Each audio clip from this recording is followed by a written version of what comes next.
Welcome to this episode of First Home Hustle. I'm Kim McCarty. And I'm Dave Stahl. All right, today we're going to talk about renovation loans. Yes? Why we need them. Okay. So let's start with who would be a good candidate when you're looking at a first-time home buyer? Who would be the best candidate for a renovation loan? Well, renovation loans, you can do them all different types. You can do FHA, VA, rural development, conventional, depending upon how much they're planning to put down would obviously dictate which direction you go. So basically anyone can qualify to do one. So is the interest rate higher on a renovation loan? It depends on whether you're doing which program you're going with. So typically, I would say typically it's maybe an 1/8 or 1/4% higher, but it allows you to take, your purchase plus the things that you want to renovate, put them all in the same financing package so that you're not coming out of pocket to renovate things later. Okay. So give me an example of a house that would be a good candidate for a renovation loan. Okay. So lots of homes in Texas are this way. Aged roof, aged AC. Okay.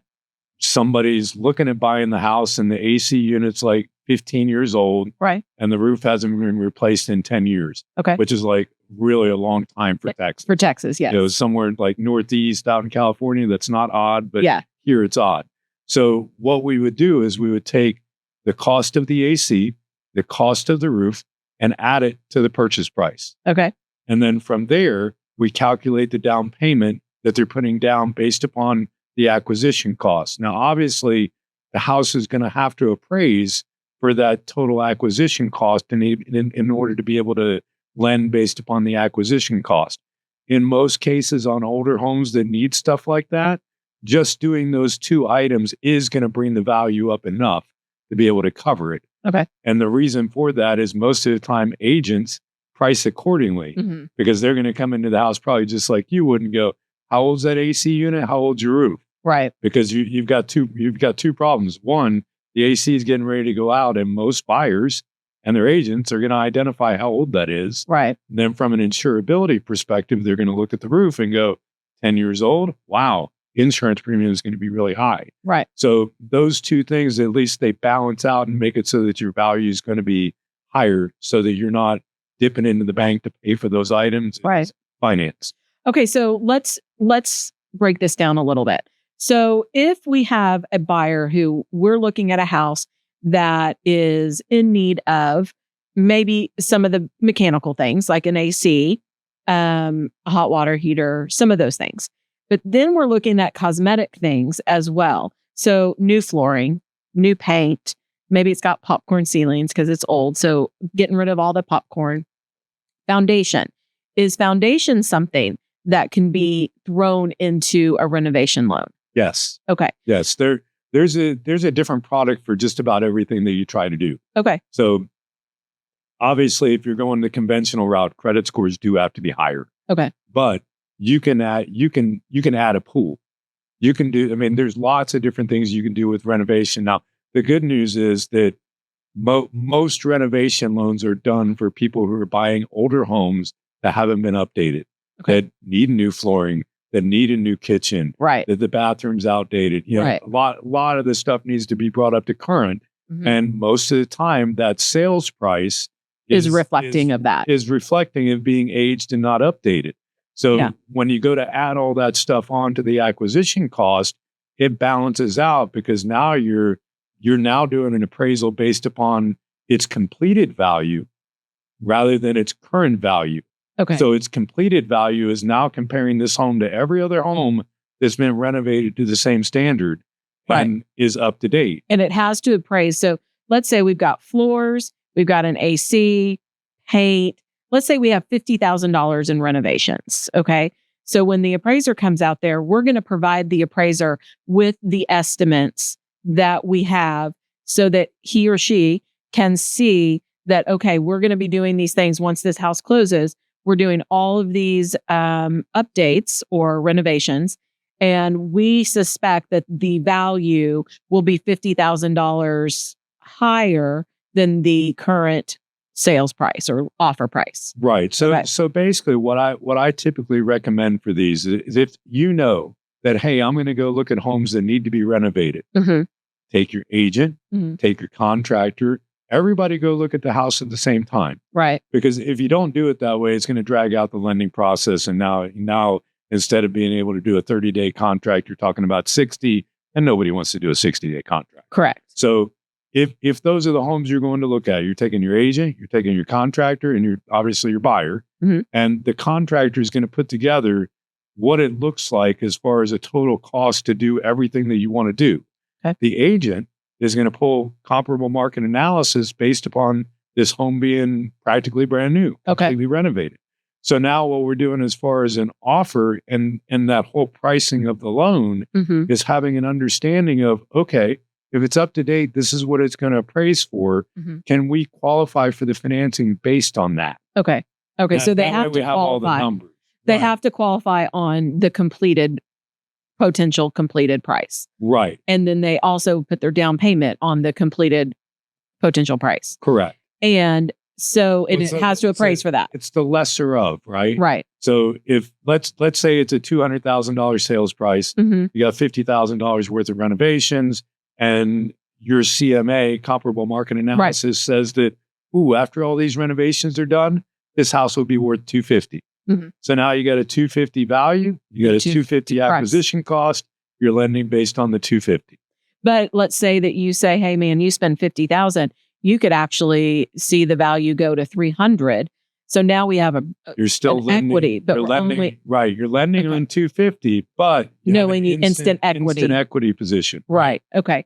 All right. So when I think about this, I think about some of my first-time home buyers that are wanting to be in communities that their price points don't exist for what they're wanting. But on a rare occasion, we will see something like this pop on the market because it needs a lot of work. So the one thing that you've always said is we have to pay the contractors. We can't pay the owner. So kind of explain that, because I think that's important for people to know. It's not like we're going to give you $50,000 at closing and you go fix all the stuff. Right. So there are, outside of Texas, there are some lenders that will actually put the money into the buyer's hand to do the work if they're licensed to do it. Okay. In Texas, we have home equity laws that prevent us from putting that money in their hands. And there may be a lot of other states and other lenders who are like, I'm not putting the money in the hands of the borrower either, right? Because we want to make sure that the repairs are done. Right. And that's really the critical thing, is that the bank or the lender, what have you, wants to make sure that they and the buyer are protected.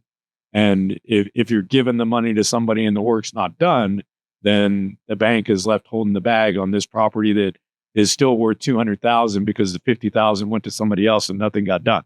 Okay, so who holds the money from the time we close until the time that the things are done? Typically the lender. Okay, so the lender holds the money. So the lender's got the $50,000 and the painter calls and says, I've completed the job. The lender then releases the funds to the contractor. What if we decide after we've closed that we want to switch to a cheaper contractor? You can do that, but typically what they'll have you do typically is have one GC, general contractor. Okay. And then everybody who's doing work underneath that general contractor, if it's something that requires to be licensed, they're going to vet that person is licensed, like AC replacement.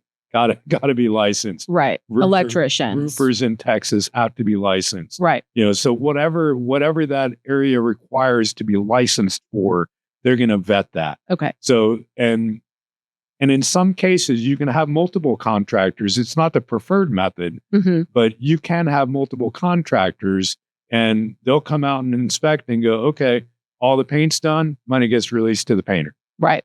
Okay. And that's how they do it is by virtue of inspections. You can't just go, hey, I'm done with the paint and get paid. They have to verify that it's. They verify. So how long from the time we close till the time that you say, or the lender says, these things have to be done?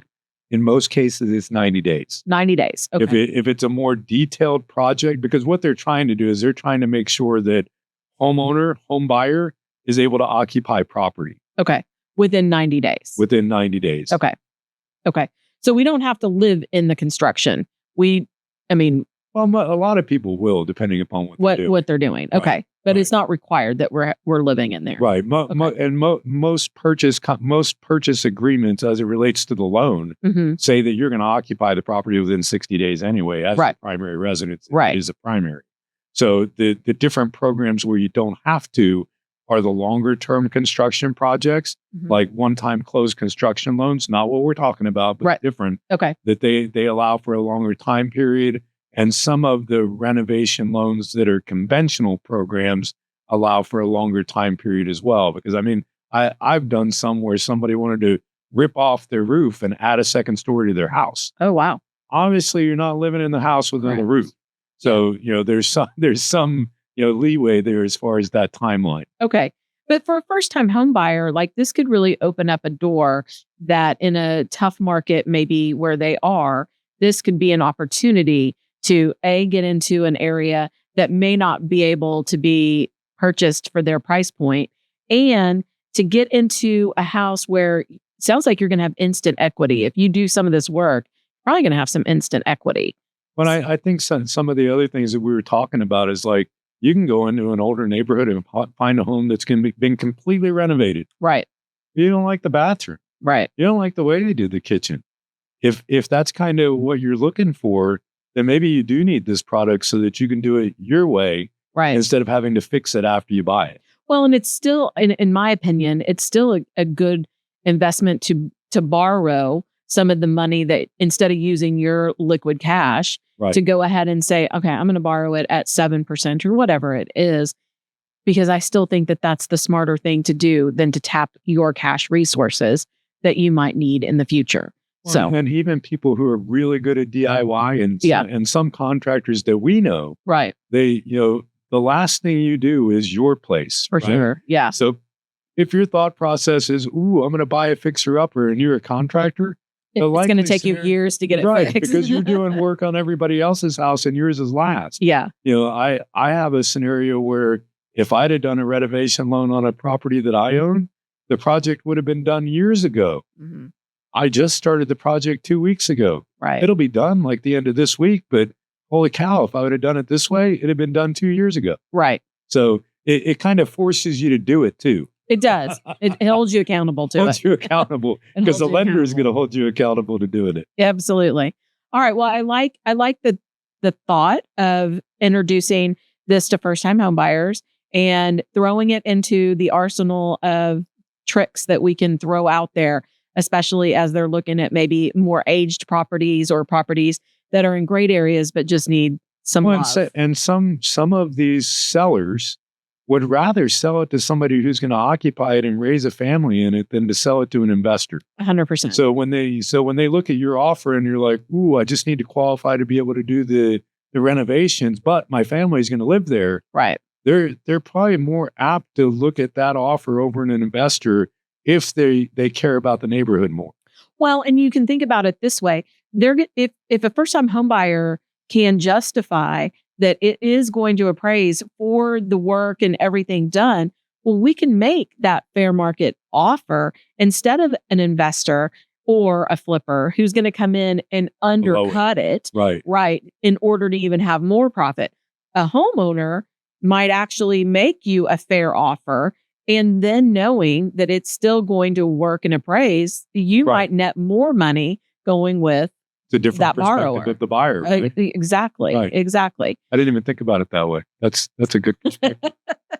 All right. If they want to get a hold of you, how can they do that? They can reach me by 972-896-8790. All right. And we're at 214-662-9308. And remember, we can help you find an agent or a lender in whatever state you are in.